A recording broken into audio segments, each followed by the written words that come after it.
Le confinement que nous subissons depuis ces nombreuses semaines a vraiment modifié notre façon de vivre. Pour les gens comme moi qui adorent sortir, se balader, faire du sport, rencontrer des gens, cette situation est parfois difficile à supporter. Heureusement, les comics sont là et apportent à ma vie l'évasion nécessaire pour ne pas péter un câble. Il est paradoxal que ce sont des personnages enfermés pour l'éternité dans des cases qui m'apportent l'évasion. Je relativise en me disant que moi au moins, je ne suis pas enfermé.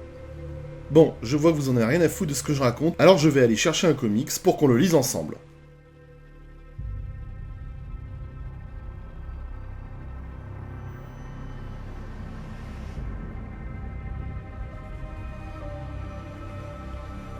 Oh mon Dieu!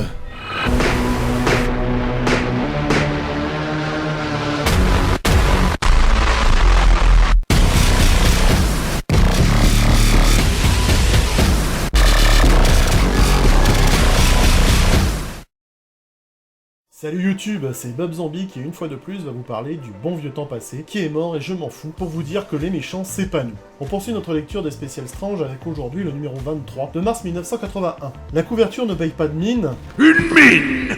Et on a même du mal à voir ce que veut nous montrer l'auteur avec cette œuvre. Les X-Men sont-ils censés avoir à faire face à une attaque énergétique de Vindicator? C'est pas très clair. En plus, ma couverture a pris un coup de vieux avec le temps, et elle fait grise mine. Une mine! Commençons comme à notre habitude par l'épisode de l'araignée qui rencontre le Captain Britain dans ce récit tiré du Marvel Team-Up 65 de janvier 1978, écrit par Chris Claremont, dessiné par John Byrne et ancré par David Hunt.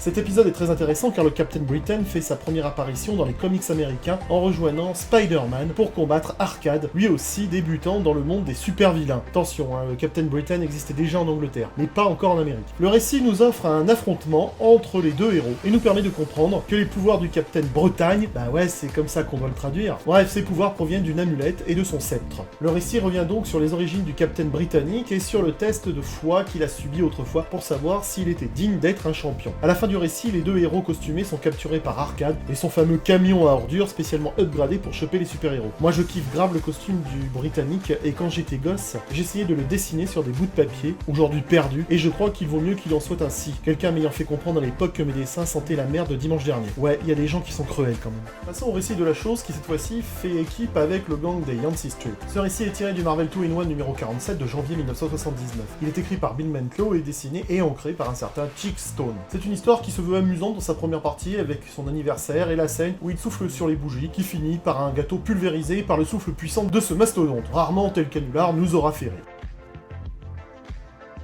Eh mais attends une seconde.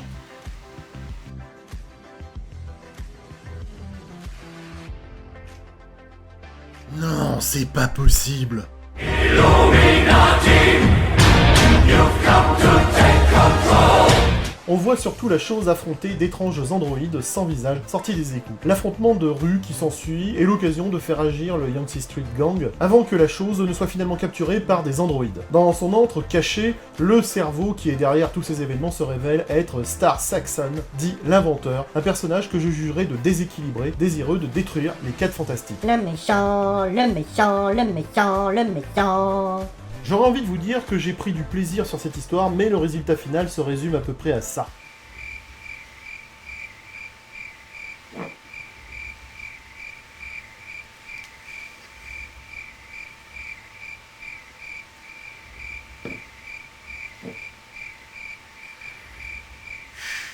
Ne m'en voulez pas trop si j'enchaîne sur l'épisode des X-Men. Et là, j'aurais envie de vous dire... Caribou YouTube, on voyage au pays de Céline.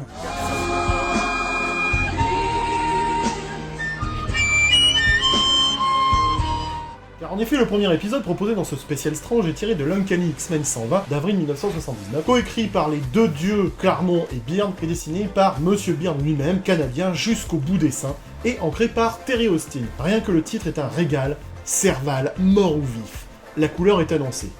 À Ottawa, au Canada, le super-héros connu sous le nom de Vindicator, anciennement l'arme Alpha, rencontre le Premier ministre canadien pour revoir des images de la bataille des X-Men contre les mandroïdes au Japon. Le Premier ministre demande à Vindicator que Serval soit capturé et remis au gouvernement canadien. Et tabernacle, bien que le Premier ministre ne soit pas réellement nommé ici, sa représentation ressemble à celle du Premier ministre de l'époque, Pierre Trudeau. Vindicator en fait la promesse. Il ne laissera pas tomber comme il l'a fait après sa première tentative infructueuse pour le capturer. Vindicator envoie une alerte à 5 personnes très spécialisées, les membres d'une nouvelle super équipe canadienne appelée la Division Alpha, composée de Jean-Paul Bobier, alias Vega,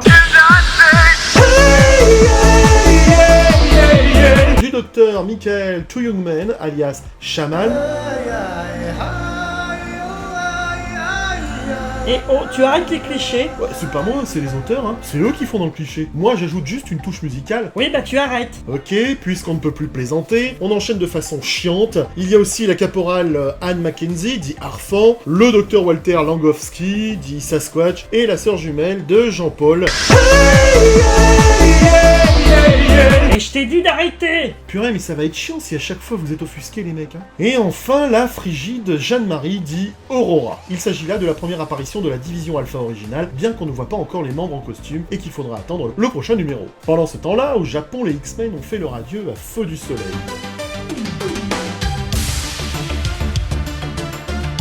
Avant de partir, Serval dit au revoir à la jeune Mariko en lui offrant un chrysanthème blanc et en lui disant son vrai nom, Logan. Vous avez vu son regard? On dirait celui d'un curé qui regarde un enfant. Pédophile d'ici, pédophile très loin, pédophile d'ici, avec tes sales manies. Tu as déjà fait cette blague. Oui, je sais, mais elle m'amuse beaucoup. Les X-Men sont à bord d'un DC-10 privé qui les ramène aux États-Unis avec Colin Wing et Misty Knight. Mais en passant par l'Alaska, l'avion rencontre une tempête assez sérieuse. Le pilote alerte Scott et... What? Putain de merde! Mais regardez-moi cette bâtarde de Summer. Il a déjà oublié la jolie Jean. Regardez comment il a emballé Colin et comment il a fait le deuil de la jolie rousse. Et vas-y qu'ils sont endormis comme des amoureux blottis l'un contre l'autre. Eh ben mon cochon, il l'a oublié bien vite sa jolie rousse, hein.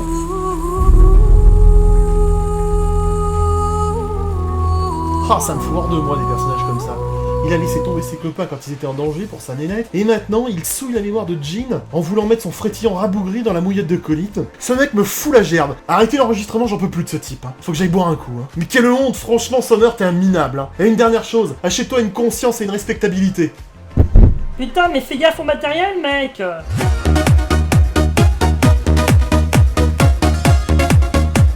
On était où? Ah oui, Aurora essaie d'utiliser sa capacité de contrôle météorologique pour dissiper la tempête, mais elle ne le peut pas. Elle se rend compte qu'une force intelligente dirige la tempête et lui résiste. Le pilote est contraint de poser l'avion à Calgary, où Steel Caris, Vindicator, les accueille triomphant, demandant à voir Serval. Caribou les X-Men! Cyclope dit au pilote de décoller immédiatement, mais l'avion est à plein régime, et il reste immobile. Diablo regarde par le Nicolas Hublot de l'avion, et voit le contour d'un grand homme poilu agrippant la coque de l'appareil, le retenant sur place. Cette même créature hisse l'avion dans les airs comme un pancake, et le jette le long de la piste dans un hangar vide. Tabernacle. Sacré Sasquatch, il ne sent pas sa force. Vindicator vole vers l'avion, mais constate qu'il a déjà été abandonné par ses occupants. Le blizzard reprend de plus belle, et Vindicator interroge Shaman à ce sujet. Il répond que l'un des X-Men doit avoir des pouvoirs élémentaires comme lui. Sous couvert de la tempête, les X-Men se faufilent et se fondent dans la foule de l'aéroport. Serval explique que leur principal adversaire est James McDonald Hudson, un petit gars qui était chargé de constituer une équipe de super-héros canadiens, et sa première recrue était justement notre carcajou préféré. Mais Serval a affiché sa démission avant d'entrer dans l'équipe, et il ignore qui sont les autres membres et leurs pouvoirs. Enfin, en réalité, Serval ne dit pas totalement la vérité, car il faut savoir que c'est lui qui a personnellement recruté Jeanne-Marie, alias Aurora. Et là, pour une raison étrange, pour un stratège, Cyclope divise l'équipe et donne rendez-vous à ses coéquipiers au centre-ville. Stratégie risquée s'il en est, mais raisonnable au premier abord, jusqu'à ce que Diablo se fasse péter la gueule par les deux jumeaux. Donc, une stratégie bof-bof. Dans un centre commercial, le hurleur, Tornade et Colin en profitent pour faire du shopping. Oui, ils sont en cavale, mais Tornade veut s'acheter des fringues. Elle dit qu'elle veut des vêtements mieux adaptés pour passer inaperçue, n'empêche qu'elle fait tout simplement du shopping. Vous la voyez là, la pression là de se sentir traqué comme des vues chétives sur cette case? Hein? On la sent la pression là, hein? Même Hurleur trouve sa limite. Et Steel Caris, ce qui devait arriver, arriva. Vindicator les retrouve. Sean le reconnaît comme l'homme qui a blessé Moira. Il tente de lui crier dessus, mais il n'a plus son pouvoir et il s'écroule au sol. Inquiet, Vindicator est sur le point d'appeler un médecin, mais Tornade l'attaque et le met en déroute. Cyclope et Colossus le voient s'éloigner, et Scott commence à comprendre que Vindicator doit posséder une technologie similaire à celle de Cerebro, capable de détecter et de suivre les mutants. Cela signifie que les X-Men, en se séparant, se sont rendus plus vulnérables. Et cela jette un froid. D'ordinaire, Cyclope est un bon stratège, mais là, il a été à chier. Ne pas avoir anticipé cette possibilité prouve que ses neurones testiculaires, consacrés à Colin, lui ont fait perdre sa clairvoyance. Ailleurs, Serval, qui déambule dans les rues, se fait maîtriser par Sasquatch. Ça commence à sentir le pâté pour les X-Men. Les membres restants se regroupent enfin, pendant que Misty et Colin sont partis pour contacter leur avocat avec un coup de fil de proximité pour les conseils juridiques dans ce type de situation. Et enfin, et c'est pas trop tôt, Summer se réveille. Car oui, j'aime enfin l'attitude badass de Cyclope qui devient enfin un bad boy quand il dit à son équipe que les X-Men n'ont pas commencé le combat mais qu'ils vont le terminer. Enfin les paroles de Warrior. Il a enfin les bubbles dans le falzar. Et nous voilà déjà dans le deuxième épisode des Étranges X-Men tiré de l'Uncanny X-Men 121 de mai 1979, toujours réalisé par le trio de choc qu'on ne présente plus. Fougueux et rageux comme les jeunes sur Twitter, Cyclope, Colossus et Tornade défoncent les barrières du parc des expositions de Stampede de Calgary. Ça ne sert pas à grand chose mais ça doit soulager. Bah oui, c'est une drôle de façon de chercher Serval. Bon, je passe. Après leur entrée dans le parc, une silhouette ténébreuse, en fait c'est Shaman, hein, je tue le suspense. Arrêtez! Shaman sort de la poussière magique de sa poche et saupoudre l'entrée du parc, la scellant magiquement de toute autre intrusion. Bon, coup de bol ou indice trop évident, Tornade localise Serval et Diablo. Ils le sentent venir le piège, mais que faire? Alors qu'ils se rapprochent de leur ami, ils se retrouvent face à face avec la division Alpha. Il s'agit de la première apparition complète de l'équipe Alpha Flight originale. Cyclope se prend la tête avec Vindicator au sujet de l'agression de Moira l'année dernière. Ça cause, on sent que ça veut gosser, que ça hésite, et suspectant une manœuvre hostile des coéquipiers de Hudson, Colossus devient nerveux. Il donne un coup de pied au sol, envoyant une onde de choc qui fait tomber les membres de la division Alpha. L'important c'est de bien savoir tomber, disait le moniteur de vol Bertrand Cantat dans son poème épistolaire intitulé Vol au-dessus d'un radiateur en fonte. Et le texte sied à merveille à ce qui suit. Le combat éclate donc et Diablo et Serval, qui faisaient semblant d'être inconscients, se joignent à la mêlée. Oh là, oh ça y est, c'est parti, avec une belle partie de chipion, il y a des marrons, il y a tout, c'est pourtant pas la saison, voilà, un vrai derby à l'ancienne. Allez, faut arrêter maintenant, ouh là là, et là ça envoie sec, hein. Les équipes sont égales dans le rapport de force, mais la division Alpha prend le dessus grâce au travail d'équipe. Et puis il joue à domicile, ça con. Shaman crée un blizzard pour perturber les X-Men, mais cet abruti enveloppe, pour ne pas dire engloutit rapidement toute la ville dans la tempête. Au sommet de la tour de Calgary, des clients dans un restaurant appelé John et Doris voient leur agréable dîner perturbé lorsque les fenêtres éclatent vers l'intérieur. Et alors? Et alors? Mais sombre néophyte, tu as ici un caméo de la mort qui tue. Ah bon? Et oui, John et Doris sont John Byrne et une amie à lui. Il était normal que l'un des deux pères de la division Alpha apparaisse dans ce caméo. La bagarre s'équilibre de nouveau et les X-Men reprennent le dessus. Sébastien Chaval, ouais. La bataille continue jusqu'à ce que tout le monde soit perdu dans le blizzard qui s'intensifie de plus en plus. Ice Cream de tous les dieux, même Shaman est dépassé. Ah non mais quel con, lui avait dit de pas jouer avec les forces de la nature. Sentant les forces dangereuses que Shaman a déclenchées, Tornade se débarrasse d'Arfan. Sébastien Chaval, ouais. Elle concentre toute son énergie pour mettre fin à la violente tempête. Elle parvient à la dissiper, mais dès qu'elle revient vers le sol, Vega la frappe sournoisement par derrière. Furieux, Cyclope défonce Vega à coups de rayon optique et va pour lui maraver la tête. Moi je vais te défoncer la gueule, vu que si c'était autre chose, tu serais trop content. Mais Serval intervient et l'empêche de transformer Vega en un résidu de tarbouille à la sauce piquante. Il propose une trêve à Vindicator, déclarant qu'il se rendra aux autorités canadiennes si elle laisse partir les X-Men. Vindicator est d'accord. Et là, enfin une réaction humaine de Cyclope lorsqu'il dit que Serval est avant tout un X-Man. Serval finit par monter dans un fourgon blindé, laissant les X-Men désemparés par l'issue de cette histoire. Le lendemain, un nouveau jet transporte les X-Men vers l'Amérique. Ils sont escortés par des chasseurs de l'aviation canadienne jusqu'à ce qu'ils atteignent l'espace aérien américain. Cyclope interroge l'équipe sur leur retour au Canada à la rescousse de Serval, ce à quoi tout le monde est d'accord. Mais alors qu'il entre dans le cockpit pour dire au pilote de faire demi-tour, il est étonné de voir le carcajou assis dans le fauteuil du copilote. Aucun fourgon blindé ne résiste à Serval, et ce dernier propose de célébrer leur retour à la maison avec du champagne. Car enfin quoi, les X-Men rentrent chez eux. Voilà, c'est une excellente aventure qui malheureusement n'a jamais été exploitée au cinéma, pourtant il y avait matière à faire, et au lieu de ça, on a eu ça. Voilà, j'espère que cette émission vous a plu, qu'elle vous a rappelé de bons souvenirs, et on se retrouve très prochainement pour la suite, avec d'ailleurs, pour vous faire saliver, un court extrait de la prochaine vidéo. Voilà, ça donne envie, hein. Merci à tous de m'avoir suivi, prenez soin de vous, on se retrouve tout bientôt. Caribou les amis. Philippe, je serre jusqu'à... Viens ici que je te bute, enculé.